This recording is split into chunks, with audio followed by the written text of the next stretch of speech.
चेले आए, यीशु मसीह से कहने लगे कि तू दृष्टांत में ही बात क्यों करता है, इसलिए कि ज़्यादा अच्छे से समझ पाए। हालेलुया। तो यीशु मसीह ने क्रूस पर जिस वेदना को सहते हुए कुछ बातों को कहा, उनमें से पहली बात थी क्षमा। हालेलुया। क्या था? क्षमा। तो क्षमा कोई ऐसी करने वाली चीज नहीं है, वो हर कोई नहीं कर सकता। कहते हैं क्षमा वीरस्य भूषणम। हालेलुया। अर्थात जो माफ कर देता है वो वीर है, और क्षमा करना वीरों का गहना है। हालेलुया। मैं इसे इस प्रकार से कहूँगा, क्षमा देवस्य भूषणम, अर्थात क्षमा ईश्वर कर सकता है। हालेलुया। और वो उसी का गहना है। तो कई बार जो हल्के होते हैं या जिनकी कीमत कम होती है, वो छोटी छोटी बात पर उखड़ते हैं। सांप को देखा है ना, अगर उसकी पूंछ पर पैर पड़ जाए क्या करता है? प्यार से पुच्छी लेता है, चूम लेता है ना। तो विष दो तरह का होता है, एक वो जो धारण किए है लेकिन मरता नहीं, अर्थात सांप या कोई भी जहरीला कीड़ा या प्राणी जो खुद में तो विष धारण किए हुए है लेकिन मरता नहीं, और एक जो धारण कर ले वो मर जाता है। हालेलुया। यानी कि क्या हो जाता है? उसकी मानवता खत्म हो जाती है। और मानवता किसने दिखाई? यीशु मसीह ने। आपको पता है यीशु मसीह को जब पकड़वाया गया था और उसके साथ में जो यातनाएं हुई वो ऐसी नहीं थी। यदि आप इतिहास की किताबों को देखेंगे तो उसमें आप पाएंगे कि हेरोदेस और पिलातुस के घर के बीच में लगभग 30 किलोमीटर का फासला था। कितना था? 30 किलोमीटर। और उस फासले को उस टाइम में यीशु मसीह ने एक रात में पूरा किया। हालेलुया। बाइबल बताती है उसके सर पर क्या मारा गया? सरकंडा मारा गया। इतिहासकार कहते हैं उसके सर पर जो सरकंडा मारा था वो किससे बना था? लोहे से। यानी कि क्या था? लोहे की एक रॉड थी और वो उसके सिर पर मारी गई जब उसे लेकर के जा रहे थे। और यीशु मसीह की वास्तविकता यह है कि आधी मृत्यु हो चुकी थी। यदि सर पर कुछ भारी चीज पड़ जाए तो सब कुछ दिखाई दे जाता है। क्या दिखाई दे जाता है? चांद तारे, जितने ग्रह हैं, जिन्हें हम जानते हैं, जिन्हें नहीं जानते हैं, और जो ब्रह्मांड सिर्फ हमने पढ़ा है वो भी दिखाई दे जाता है।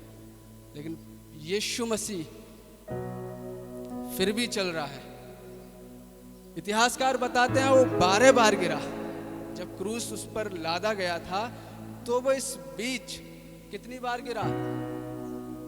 12 बार। और चेले कितने थे? 12 चेले थे। यानी कि हर चेले के लिए हर बार गिरा और फिर उठ खड़ा हुआ। हालेलुया। और यही कारण है कि यीशु मसीह के बाद उन चेलों ने क्या काम किया सब जानते हैं। हालेलुया। और न केवल काम किया, कैसे कैसे काम किए? बड़े बड़े काम किए। हालेलुया। यदि हम क्षमा करते हैं किसी को या अपने लिए ही क्षमा की प्रार्थना करते हैं, कैसे करते हैं? हालेलुया। हे पिता हमें क्षमा कर, हमने पाप किए हैं। कई पाप जो हमें पता होते हैं हम उनका विचार करते हैं, उन्हें बोलते हैं। कई बार जो नहीं पता होता है उन्हें क्या कहते हैं? जो भी पाप हमसे अनजाने में हुए उन्हें क्षमा कर। यीशु मसीह की प्रार्थना, जिस तरह हम अपने अपराधियों को क्षमा करते हैं तू भी हमें क्षमा कर। हालेलुया। तो क्या किया? यीशु मसीह ने वहाँ पर एक प्रार्थना की, किस पीड़ा में। हालेलुया। सोचने वाली बात है। उस पर क्रूस लादा गया। एक शमौन कुरेनी, जब वो निकल कर जा रहा था, उससे पूछा गया फ्री है। वो बेगार में जा रहा था और उसे बेगार में ही पकड़ लिया। क्यों? क्योंकि अब यीशु मसीह से चला नहीं जा रहा था और वो क्रूस पर उस पर लाद दिया गया।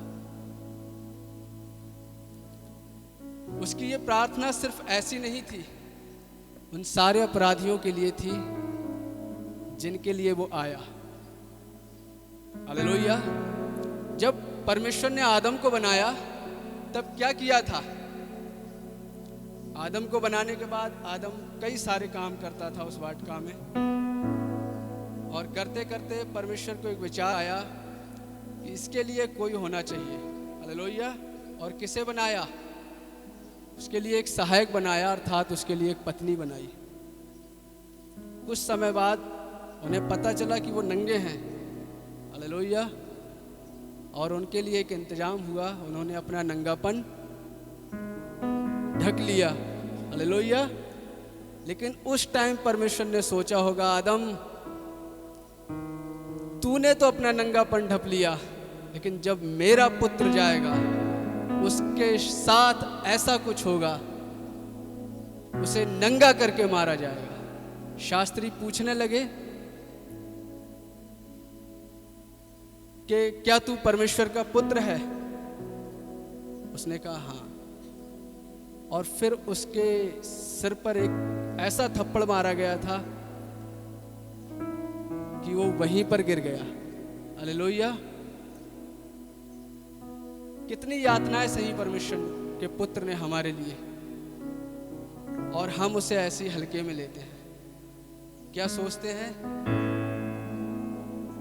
होगा ऐसे ही, कोई बात नहीं है। ज़रूरत पड़ती है तो हम चर्च की तरफ देखते हैं, परमेश्वर की तरफ देखते हैं। हालेलुया। लेकिन वो परमेश्वर जिसने हमारे लिए इतना कुछ सहा, वो परमेश्वर जिसने अपने पुत्र को भेजा जबकि उसे पता था कि क्या क्या होगा। हालेलुया। और जब यीशु मसीह गुजर के जा रहा था अपने चेलों के साथ, यूहन्ना बपतिस्मा देने वाला कहता है, वो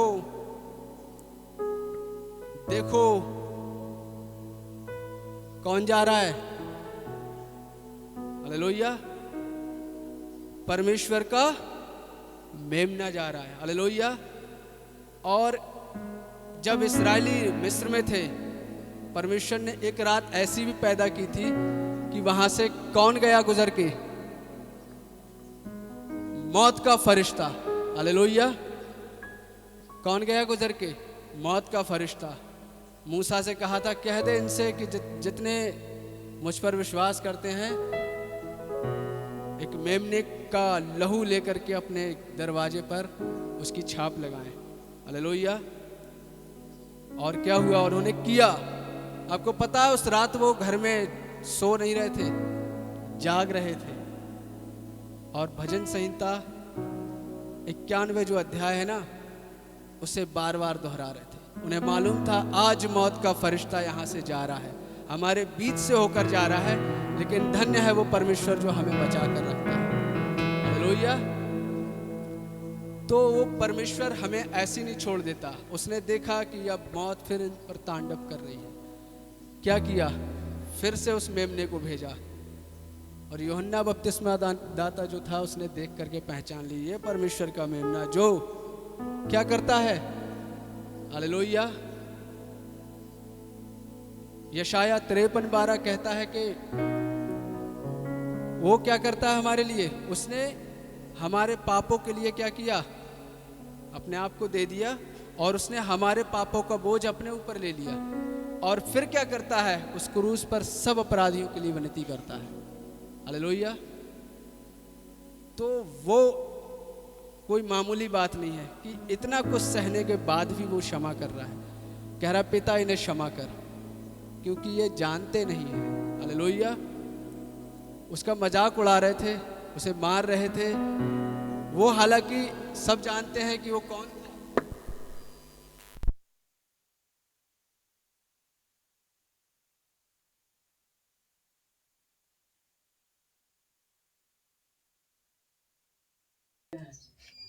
पवित्र पवित्र पवित्र, हालेलुया। और आज उसी पवित्र के लिए लोग क्या कर रहे थे? प्रताड़ित कर रहे थे। सोचने वाली बात है, वो इतना अपने आप को शून्य कर गया, उसने अपने आप को दास बना लिया। कोई भी क्या